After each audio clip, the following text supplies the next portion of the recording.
So what are the causes of a septal perforation?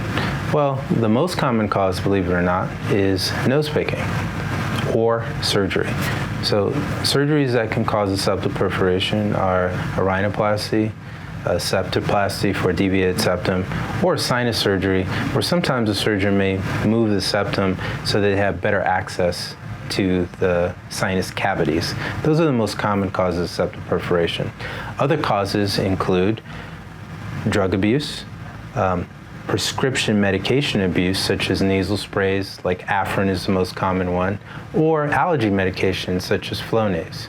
Some obscure causes of septal perforation are hospital admission, where a nasogastric tube is passed through the nose, trauma, like if you have a broken nose or a nasal fracture and it's not treated, you can develop a blood clot inside the septum, which can cause a perforation. And then one of the rare causes of septal perforation is autoimmune disease.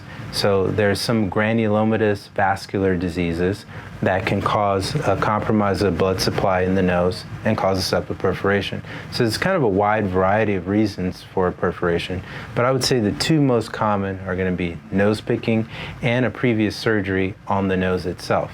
So if you fall into any of those categories, it doesn't really matter what the reason that you have the perforation. The most important part is probably getting evaluated as soon as possible so you can get a treatment plan and get things corrected and move forward with your life.